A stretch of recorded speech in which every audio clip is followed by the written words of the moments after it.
સુંદર સવારના સર્વને જય શ્રી સ્વામિનારાયણ, જય શ્રી કૃષ્ણ. પરમ પૂજ્ય એવા મહાન સ્વામી મહારાજનો જય.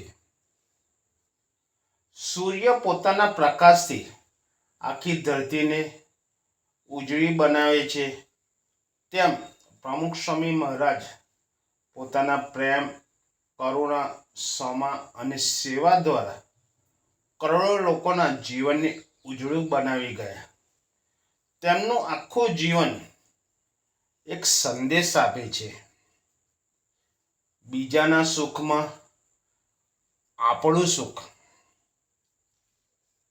એકવાર સ્વામી મંદિર આવતા હતા, ત્યારે રસ્તામાં ખૂબ જ વરસાદ.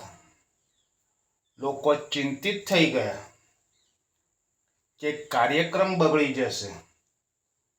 પ્રમુખ સ્વામીએ કહ્યું, વરસાદ આવે તો એ પણ ભગવાનની ઈચ્છા છે, આપણે એને આશીર્વાદ માનીને સ્વીકારવી જોઈએ. આ હતી પ્રમુખ સ્વામી મહારાજની વિશેષતા. પ્રમુખ સ્વામી હંમેશા શિખામણ આપતા અને કહેતા, વિનમ્ર રહો તો મહાન થશો. ત્યારે પણ નમ્રતાને ક્યારેય છોડશો નહીં. સેવા કરો. બીજાની સેવા કરવી એ જ ભગવાનનું સાચું ભજન. જીવનમાં પ્રેમ રાખો. જ્યાં પ્રેમ છે ત્યાં જ ભગવાન છે. ગુસ્સો નહીં, ક્ષમા જીવનનું શણગાર છે. જીવનમાં હંમેશા સકારાત્મકતા રાખો. ભગવાન જે કરે તે સારું કરે એ જ વિશ્વાસથી જીવન જીવો. એકવાર લંડન મંદિરનું કામ ચાલી રહ્યું હતું.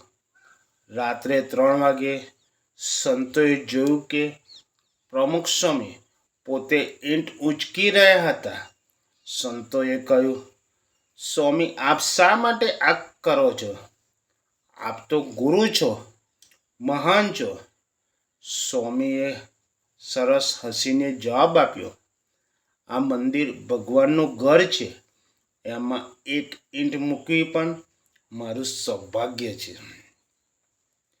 તમે લોકો વિચારો, જે મહાન ગુરુએ હજારો મંદિર બનાવ્યા, કરોડો લોકોના જીવન બદલ્યા, એ પણ પોતાની હાથથી સેવા કરે છે. આ છે સાચી મહાનતા. એકવાર નાના બાળકે સ્વામીને પૂછ્યું, સ્વામી, ભગવાન ક્યાં રહે છે?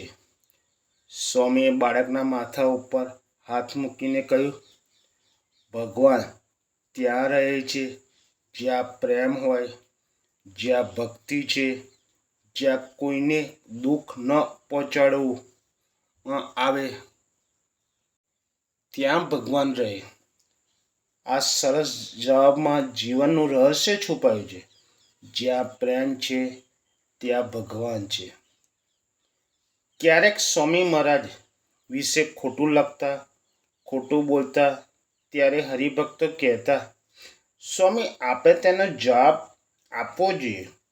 પણ પ્રમુખ સ્વામી કહેતા, ના, એને જવાબ આપવો એ આપણો ગુનો છે. તેના માટે ભગવાનને પ્રાર્થના કરો. ક્ષમા એ જ મહાનતા છે.